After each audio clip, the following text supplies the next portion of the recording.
You ever walk into a room and just know everybody's already decided who you are before you've even said a word?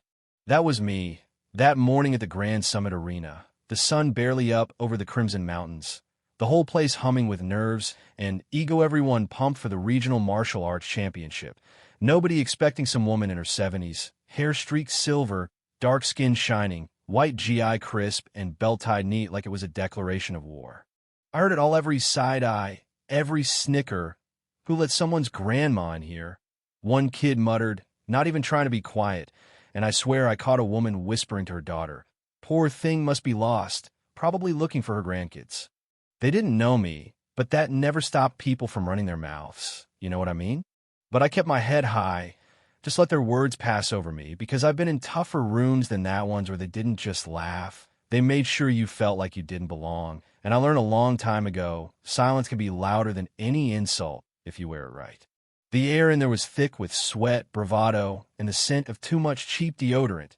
Young fighters stretching, coaches barking orders, everyone ready to prove there's somebody.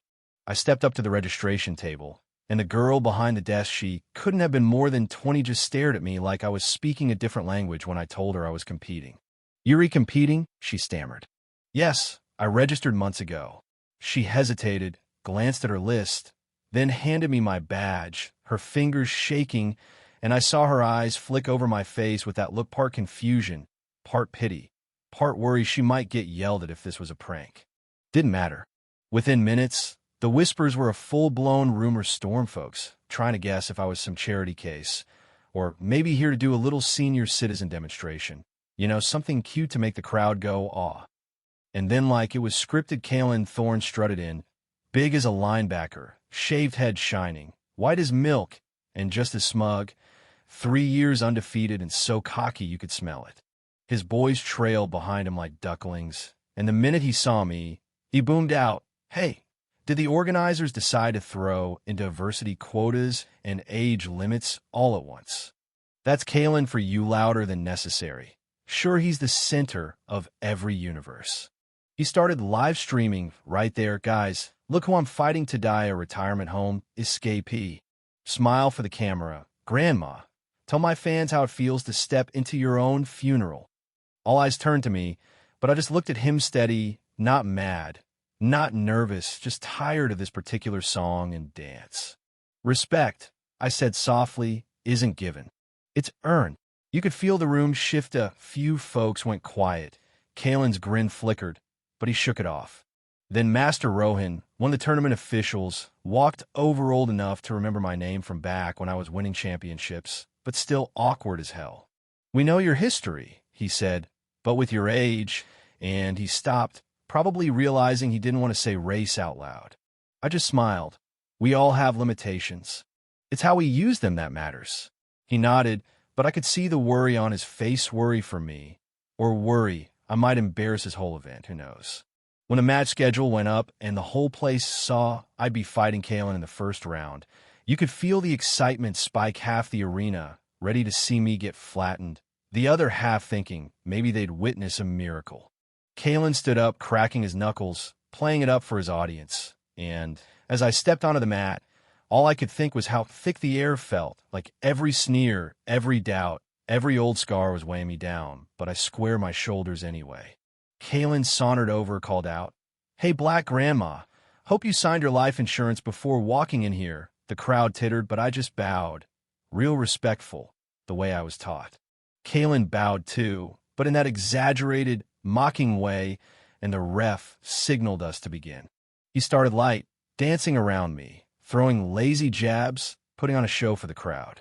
"Come on, old lady, show me that senior strength," he teased, then fired off a spinning kick aimed at my head. I stepped aside just a breath. Nothing flashy, and he stumbled forward, eyes wide. For the first time, I saw a crack in his armor. "Aren't you going to react? This is karate, not a meditation class." He barked, trying to get under my skin, but I wasn't biting. The crowd got restless. Some laughed harder. Others started watching a little closer. He threw a punch. I blocked. He tried a kick. I dodged, and the more he missed, the more frustrated he got. Now, here's where things turned. It lost his cool. Started calling me names, voice tight with anger. You think an old, faded black belt makes you untouchable?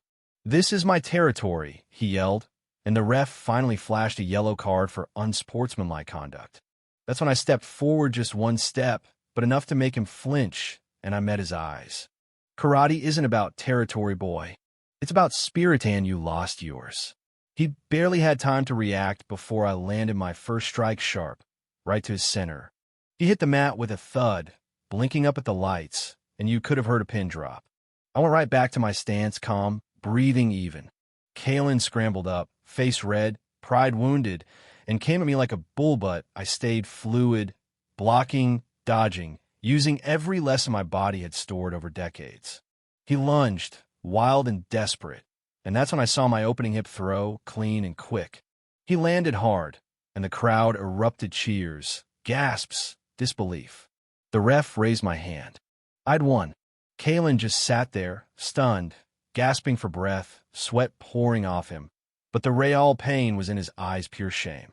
I bowed to him, to the ref, to the crowd. And as I turned to leave, I caught his eye and said, "He who fights with anger loses long before the match begins."